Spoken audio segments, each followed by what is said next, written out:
My name is Barb Flory, and I'm old, and I have arthritis. My name is John Miller, and I suffer from depression. My name is James. I am autistic. My name is Erin Umstead, and I have attention deficit disorder. When I go to church, sometimes I feel overwhelmed by all the stairs and trying to stand. When I go to church, sometimes I feel hopeful. Sometimes I feel like hiding. Sometimes I feel lonely. I wish that the church knew how it feels to be unimportant. So unimportant that your needs are ignored. I wish the church knew that sometimes I just want to engage in a conversation about my interests. I wish the church knew how many churchgoers suffer from the same problem. I wish the church knew that just because my brain is wired differently, I still can live into the plan God has for my life. Well, good morning. I know I'm not supposed to talk about the weather as the opening thing, but could it be any better for being outside? There's no rain, there's a light breeze, it's not scorching hot. Now, I'm just gonna address the fact that, we're outside and there are people and there's a train and there are kids climbing all over the place. One of them might get a scraped knee and, then we're gonna have screaming kids, and that's fine. This is life, and we're having life here together. We're the family of God, and it's going to be amazing. When I was young, I couldn't wait to get my driver's license. Did any of you ever feel that way? When you're young and you just think, I cannot wait for the freedom, for the independence. I am going to have my driver's license. I am not going to have to ask my parents to take me somewhere. I am not going to have to wait till my older sisters are in a good mood and available to take me somewhere. I'm going to drive myself to the Target and the movie theater and to the drive-thru. I'm going to do whatever I want. I am going to be independent and mature. Because being independent is being mature, right? Right? Those are the same thing, kind of. Maybe. Where we can't wait till we can pay maybe we're not thinking about paying our own bills. We can't wait till we live on our own. Nobody is telling us what to do or where to go. We're going to be independent. We're going to be mature. Because independence is the same as maturity. By the way, there are sermon notes in your program as well. So if you feel like following along, or you're like, what did she say? It might be in your sermon notes, so that will help. Independence is the same as maturity, right? Except that, my grandmother can't drive herself anywhere anymore. My grandmother can't live on her own anymore. She depends on my mom and my aunt and my cousins for so many things, for daily living. Does that mean that she's not mature? Does it mean something about her maturity level, that she's dependent on people? I don't think so. What if maturing isn't the same thing as independence? What if those aren't the same thing? What if my maturity as a teenager wasn't defined by how independent I could be and how little I could ask from other people? I actually think that if you believe you don't have any needs, if you believe that you're completely independent, there's a good chance that you might be living in denial. Because we all have needs. All of us do. Sometimes they vary, and sometimes they're different, different actual needs and different levels of support that we need. But we all need them, especially in transitions. We lean on people. Has anyone ever been the beneficiary of a meal train? Yeah, I've been the beneficiary of a meal train before. Or someone has just brought you over a meal and said, hey, I was thinking about you. I know you're going through a hard time. I want to help you out. But the white American values for hyper-individualism, I think, lied to us They've led us to believe that if we have needs, if we're dependent on anybody for anything, then it's a weakness. We believe that it makes us vulnerable, and we hate that feeling. We hate that feeling so much. We'd so much rather help other people than be helped. Like, I think we've all said to someone, oh, don't worry, I love helping. Please don't feel bad about this. Don't feel like you have to repay me. Like, we're good, just accept this. And we really genuinely mean it. And then we can't get ourselves there if we're on the other side of it. And we feel really, really awkward. And it's so hard to accept help. It's even harder to ask for help. So we're in week 3 of our 4-week series that we're calling Disability Isn't a Dirty Word. We're exploring these different aspects of disability and how they relate to God, to theology, to the Bible, to our faith, to being the church. We started our series with a conversation between Pastor Mark and I, where we kind of laid the groundwork for this. I explained some of why I care so much about this topic, some about the history of the disability movement, and we talked about theology. In our second week, we talked about theology. We rejected some commonly held and commonly sort of unexamined ideas that we have about God and disability. We talked about equating sin with disability, how we do this subconsciously. We talked about virtuous suffering and segregationist charity. These are things that we tend to believe without really thinking about. And we rejected them. And then we presented a new idea that actually God is disabled. That God came to earth as Jesus died on the cross, was pierced on the cross. And when he came back in the resurrection, he carried those scars. He was disabled. And we can find our connection to God through our own limitations, through our scars, through our need. This week we're discussing our need for community, and really what we're talking about is our need to need other people and why we struggle so much with that. Next week, we're going to conclude the series with a conversation about disability and identity, but our time at Waldemar will not be ending next week. We'll be back on July 30th for a baptism service. And one of the things that I love so much about the way that the Methodists think about baptism is that it's primarily an action that God does in us, which means we don't have to really understand it. Which most of us, even as adults, we don't really understand it. But what a relief that even those with cognitive disabilities can participate in the family of God in the sacrament of baptism, and they can be part of our community. I love that about baptism. If you're interested in being baptized or in reaffirming your baptism, there is a next step on your connection card. So just mark that off. We'll follow up with you. And I know that many of us travel over the summer. You might not have been here for the first 2 weeks. We do have a YouTube channel that has all of our messages on it, so be sure to check that out. Now, one last thing before I really jump into this, and I say this every week because sometimes language can trip us up. And you might hear me saying disability, and you're like, oh, shouldn't you say differently abled or special needs or something? And I don't shy away from saying disability. I don't think it's a dirty word. And actually, I will say disabled person, which is identity first language, where you put disabled at the beginning. Right now, the current sort of consensus in the disability community is to say disabled person, to put the identity first. Many of us have been taught that person first language, saying person with a disability, is less rude and more appropriate. And so some people are going to be on different places, and that's totally. What you really need to know is that if the person in front of you says, I'm a disabled person, you ought not correct them. And I will just say disabled person.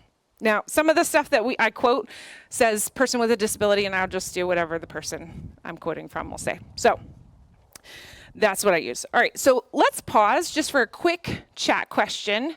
It's in your notes. I'm curious, when have you longed for independence and what did that mean to you? So think about maybe when you're a teenager, think about some other time in your life. When have you longed for independence and what did that mean to you? Take a minute and chat about it.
All right, so earlier I introduced this idea that maturity does not equal independence.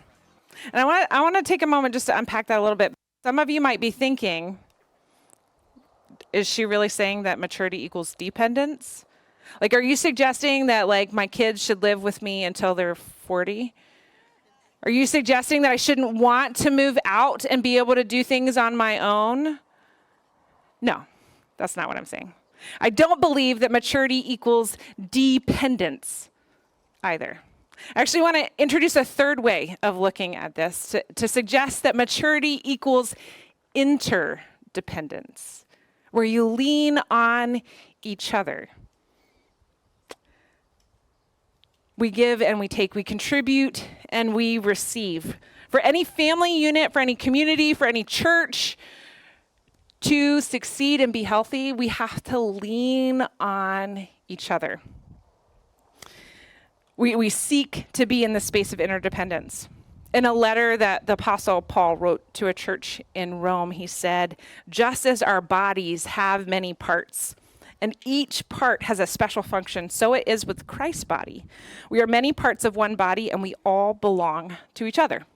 So just like a hand can't exist on its own, a heart can't either. They're both pretty important, but they can't just go out being a body all by themselves, right? We know like pretty much all the parts of the body and what they do, and we know that they're all important. They're all necessary. Now you might have like a gallbladder removed or an appendix removed or whatever, but I'm saying in general, the ideal situation is to have all the parts of the body and functioning well. At least, that's the goal most of the time. So let's explore this idea of interdependence. And I want to make a note, by the way, that I'll say interdependence and mutuality. I'll probably use those terms pretty interchangeably. So being mutual, sharing resources, leaning on each other, interdependence, I'll probably use those interchangeably. So the need to need. Human interdependence when things aren't typical, when they are not typical. So we're starting with the exception rather than the rule. It's so easy, I think, for us to fall into this trap of believing that interdependence means equal, that we have to produce the same amount that we receive. I think this is a capitalist slide, by the way, but that's just my own personal opinion. All right, so like we believe that if we are receiving care, that we have to reciprocate. It has to be equal. We go back and forth. It's all the same, always. And maybe we're sort of keeping a a tally mark. Okay, you help me here, I got to help you there. And it's like this whole thing.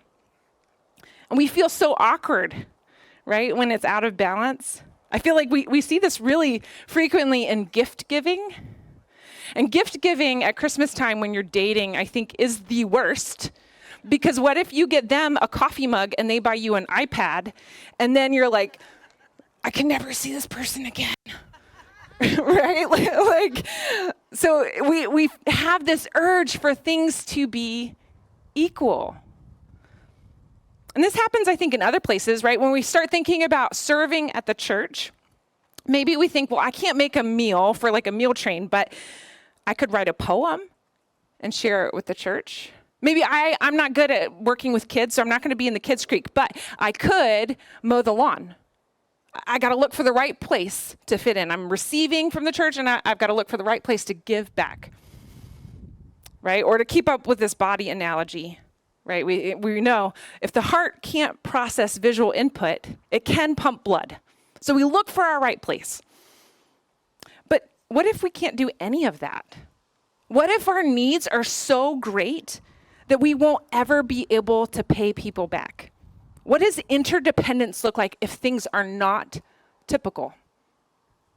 And I think the first thing is that we have to remember that things are not always going to be 50-50. The mutuality doesn't mean things are 50-50. And we throw this out like relationships should be 50-50, but like, what does that even really mean? Does anybody really know? Does that mean you're like tracking everything to make sure that like you're giving as much as you're receiving? I don't know. That doesn't seem like a great way to do things. But sometimes things will be wildly unbalanced. And almost all of us will experience unbalanced seasons of our lives. One member of a marriage is experiencing a difficult time at work, so the other person carries more in the household tasks. One member of a friend group is experiencing an illness, so the friend group rallies around that person and they receive more care and attention.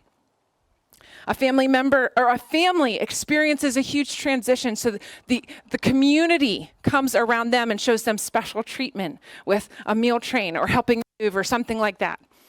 These are seasons where a family or a community rallies around a person or a family unit, someone who's experiencing need, without the expectation of repayment. This is a season. And there are seasons when the community rallies around us, and we have to be able to accept that help in order to survive. I was talking to my friend Jen the other day, and she was telling me about the season in her life where she experienced significant need, and her community came around and helped her. And I wanted her to share a little bit. What was that like, that first year after your daughter was born? About 5 days after our youngest was born, it was kind of like a light switch flipped in me. I quickly acquired very strong postpartum anxiety and depression. Insomnia was a big part of that. There were week-plus stretches where I didn't sleep at all, no minutes. I was unable to care for my infant for long periods of time. Doing things like getting in the shower, getting out of bed felt like insurmountable tasks. There's lots of crying. There's this great little bench in Grand Haven that's red if you need a good cry bench. It was just really hard. I felt like I completely lost myself. What was it like for your community to come around you and support? We received a lot of help during this period. I don't know that we would have made it without. I don't know how we would have. First, my husband did all of Lauren's nighttime care. That wasn't a conversation. It just happened, which was amazing. But he also needed care during this time because we also had an infant besides me being sick. My mom took care of me. There were times I went and stayed with her. And then she also came and did lots of work at our house. She would just show up and do laundry or clean or do things that were really just really hard to get done in the midst of this. We had friends, other family, watch our kids. When Tim had to go back to band camp that first summer, I had friends who would come and stay with us or family members so I didn't have to be alone with the kids because I was worried I couldn't take care of them. I would say the other thing is people just offered us a lot of grace. Anna's kindergarten teacher that year. I think we were late on every single thing that had to be turned in, and I never felt bad. I never felt judged. And in general, people really just kind of accepted us where we were, and just knew that our best now wasn't the same as our best before, but it was our best at that time. And this lasted for about a year? Well, the worst of it, but honestly, it took probably 4 to 5 years to learn how to manage living with anxiety and depression. What has it been like for you after that season now to ask for or accept help? It's easier than before. Really, this forced our hand. Like, we really didn't have a choice. There was no doing it alone. And since then, even when I'm feeling okay or when things are well managed, we still have friends who step in and watch our kids. Some of my teaching colleagues have been really great about that. And because of that, new relationships come from my kids, which were unanticipated. But I also remind myself that people can say no. And like you were talking about earlier, we would always say yes and want to help someone else. So we have to be okay seeking that help. Yeah, thank you so much. Would you give Jen a round of applause? It can take a lot of courage to share your story. This is an example of an unbalanced season where the community came around Jen and her family to help them survive in a way that they really needed. And sometimes the unbalanced nature of mutuality is more than just a season. For some disabled people, mutuality can mean getting up and living life and loving the people in their life. And that's their that's their offer to the world, is their love and presence. Some disabled people may never offer a tangible product. You know, when you think about like what you're producing or what your job is or whatever, some people may never offer that. They may receive support their whole lives for everything from basic tasks to transportation, and still they bear the image of God and are loved by their Creator and have a place in the family of God. That's so significant. For some disabled people, care is required for everyday functions. I've talked about in this series Dr. Amy Kenny. She's the author of My Body is Not a Prayer Request. Her book is one of the options for our book giveaway, by the way. She is a disabled theologian. And she describes the care that she and her church community received, how the church cared in the weight of her care. They carried the weight of her care. She describes something, it might be a provocative term, but I've heard it frequently in the disability communities that I've observed, and that is the crip tax. The crip tax is the hidden cost of living with a disability. And she said her community helped carry the weight of that with her family. They did things like taking turns driving her to various medical appointments when she was a teenager. And these medical appointments were 40 minutes away, 3 times a week. And her community stepped in and helped her family with that so that her parents didn't have to do that every week. She says this: restoring the vibrant goodness, which I think is another way of saying interdependence or mutuality, between us looks like my husband helping me put on my shoes or carrying me up the stairs without ever making me feel like a burden. Restoring the vibrant goodness between us looks like treating me as a capable human, not a scary diagnosis in need of eradication. This is what mutuality can look like when things are not typical. Notice how Dr. Kenny talks about being treated as a capable human. It's really easy for non-disabled folks to see a wheelchair user and assume that there is a cognitive disability that comes with being a wheelchair user. And in many cases, that's just not the case. That's just not the case. It's easy for us to presume incompetence and to treat disabled people as younger than they are. And this might happen when we use a baby voice or we talk louder than we need to, or when someone comes with a friend or a companion and we talk to that person instead of talking directly to the person who's using a wheelchair. This can be called infantilization, which is the process of treating someone who's not an infant like an infant. infantilization. Now, a helpful standard that can guide all of us. So part of this series is very practical in like giving you some tools, right? Presume competence. Start off by speaking to someone just as you would speak to anybody else, and then allow the conversation to guide you. That's all you have to do. This is, I think, what it means to see the image of God in every person, right? To believe, like, just start off with that. See the image of God, treat people with respect. That's really all we're kind of talking about there. Now, another aspect of human interdependence when things are not typical is keeping in mind that interdependence becomes more possible when social and physical barriers are removed. So if we're asking ourselves, well, what do they even do? How do they contribute?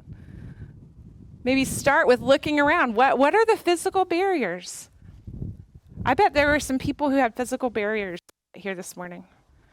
It took some extra thought, some extra work, mental and physical, to make it here. This is an atypical morning for our church community, but let's think about our other spaces. How can we make our spaces accessible physically and socially? Last year, someone approached me and pointed out that at our South Lansing campus, the campus that I lead, we had hung a banner that blocked the only path from the handicap accessible parking to our entrance that had a lift. I got it wrong. I messed it up. And I'm really, really thankful that this person pointed that out to me, and I have a commitment now. I now have eyes to see it. We're not going to hang a banner there anymore. We're going to hang it in someplace else. But I want you to know, right, that like there are also different ways of making things accessible. It's not always physically accessible that we need to think about, or like how we design our buildings. And the real trouble here is that there are conflicting accessibility needs. And there are going to be times that we can't make things accessible for everybody. But the real hope here is that we're working on defensiveness so that if someone comes to us and says this is not accessible, we can say, thank you. Or when we get defensive, and we probably will get defensive, we can say, what's going on in me that I feel defensive? We can be curious about that. And then we can get creative and we can be compassionate. All right? Yeah, that was on the spot, on the fly. All right, and so none of us are going to do this perfectly. The conversation can feel overwhelming. It can feel like there's too much to change. There's not enough that we can do.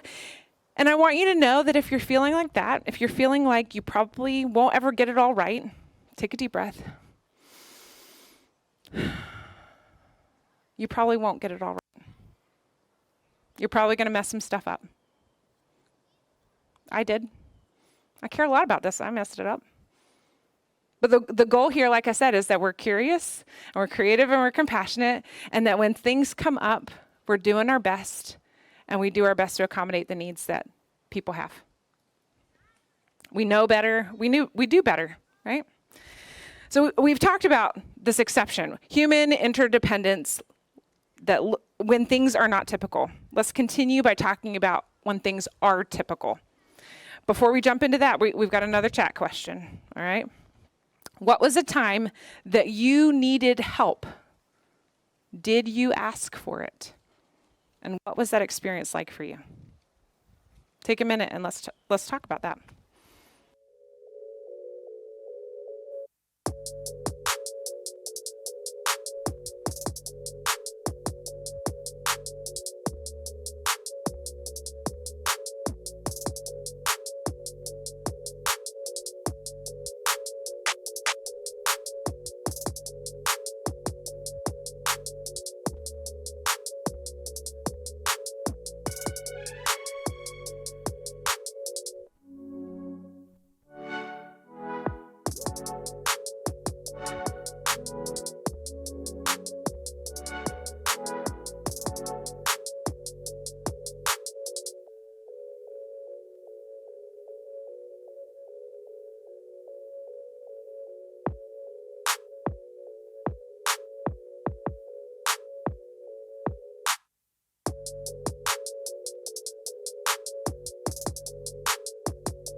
I saw not only really good conversations happening, but I saw some kids out there who were totally like jiving to the music. Well, fantastic. All right, so we're talking about human interdependence when things are typical. And I'm not going to spend a whole lot of time talking about this. I think you're probably tracking with me pretty well here. We work together. We can ask for help. We accept accommodations when we need them. We acknowledge our limitations. I am going to take it just a step further, though, and say that we should be asking for help. We should be asking for help. And if we never are willing to ask for help, then it's probably worth like some self-reflection. Why is it so difficult for me to ask for help? Could it be that maybe somewhere inside of me, I don't think I'm worth the help? What's going on there? Take some time, like someone you trust, just thinking through that.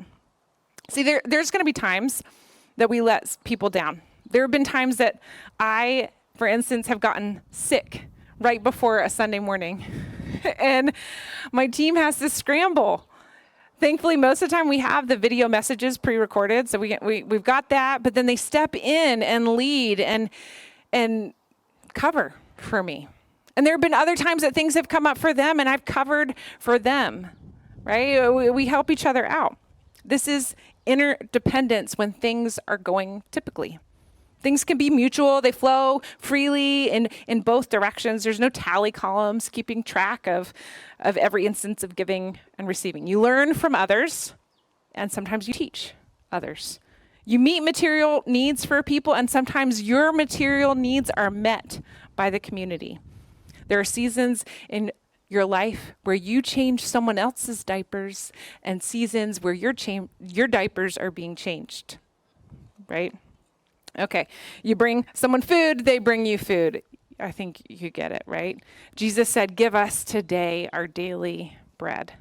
Some days you're asking for your daily bread. Sometimes you're an answer to prayer. Meeting these needs and having them met is interdependence. This is what we're talking about here. It's human interdependence when things are typical.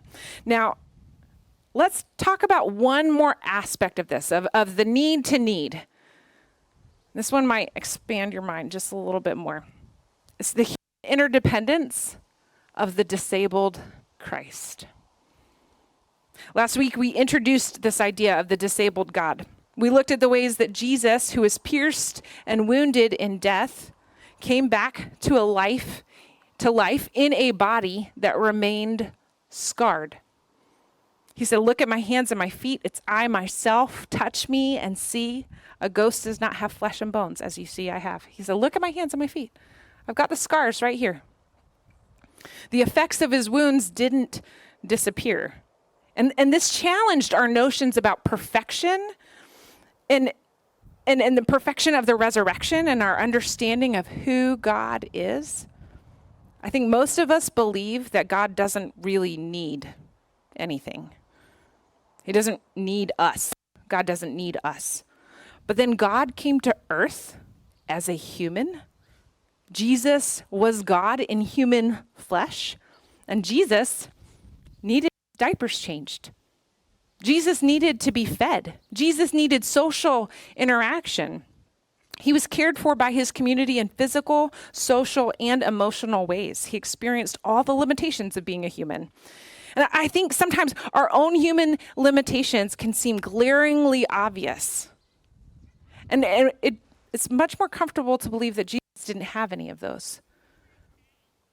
But I think we need to remind ourselves that Jesus took on those human limitations. He experienced all the limitations, all the neediness of living in a human body.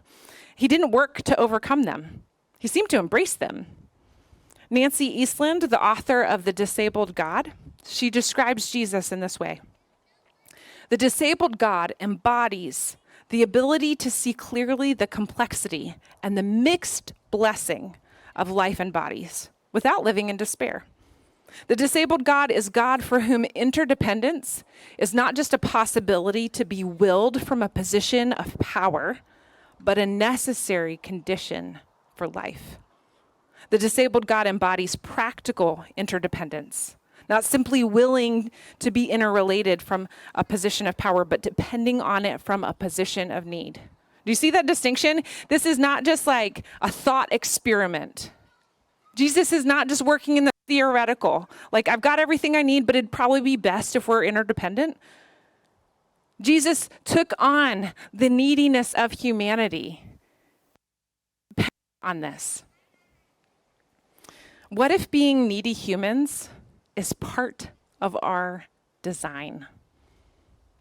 What if it's part of our design? Jesus, who not only bore the image of God, but was the image of God. He was the image of God, had needs, and so do we. What if part of bearing God's image is experiencing need? What if part of bearing God's image is experiencing need? This is what it means for us to belong to each other as the body of Christ, to be, as Paul said, many parts of one body. We all belong to one another. Now, don't make this weird, okay? I'm not talking about something where you, like, people are coercing each other or like, you belong to me, so blah, blah, blah. No, okay, we're not doing that. You know what I'm saying. Don't twist this up, okay? Sheesh. No. But I do mean, we should all be looking out for each other. That's what this means. We depend on each other. And this doesn't always work the way that it should. There are times that we'll be overextended and hurt. There are times when our needs won't be met. Eastland reminds us that there are times that the church, just like our bodies, is not always an agreeable place to live. The church, like our bodies, is not always an agreeable place to live. There are elements of struggle that can't be completely resolved, both in the church and in our bodies. There's grief that seems to linger and pain that we can't figure out where it's coming from. And it's together that we find healing and we discern the presence of the disabled God in our community. Jesus shows us how to live at peace with our limitations, to live at peace with our humanity. Jesus shows us what it really means to need help and to offer help. Jesus lives out in his body the reality that maturity does not equal independence. Maturity does not mean somehow being free from relying on other people. It doesn't mean also refusing to contribute, right? It doesn't mean being dependent either. Jesus shows us that the path to growth and to maturity is interdependence. And I hope that you can hear the invitation in these words. You don't have to be superhuman. You don't have to be a high capacity person to be helpful and worthwhile to the people of God. And if you are a high capacity person, that doesn't mean you should live as if you have no limits. We can embrace our limitations. We can acknowledge our needs. You don't always have to say, no, it's okay, I'm okay, right? You don't have to stand when your body is telling you that you really should sit. I mean, Paul said, we're many parts of one body. We all belong to each other. So you don't have to live as if you, the leg, are the whole body unto yourself. You need other people. There's freedom in being interdependent that's beautiful and messy and sometimes painful and sometimes life-giving. And my prayer today is that each one of us would be inspired by the disabled God, by the wounded and scarred Christ, to ask for help when we need it, to give help when we're able to. I pray that we would be able to accept our limitations and find rest in our need, to ask, as Jesus taught his disciples, for our daily needs to be met, and for the same grace and forgiveness that we extend to other people. Would you join me in saying the prayer that the Lord taught his disciples? It's in your lyrics sheet. Our Father, who art in heaven, hallowed be thy name. Thy kingdom come, thy will be done, on earth as it is in heaven. Give us this day our daily bread, and forgive us our trespasses as we forgive those who trespass against us.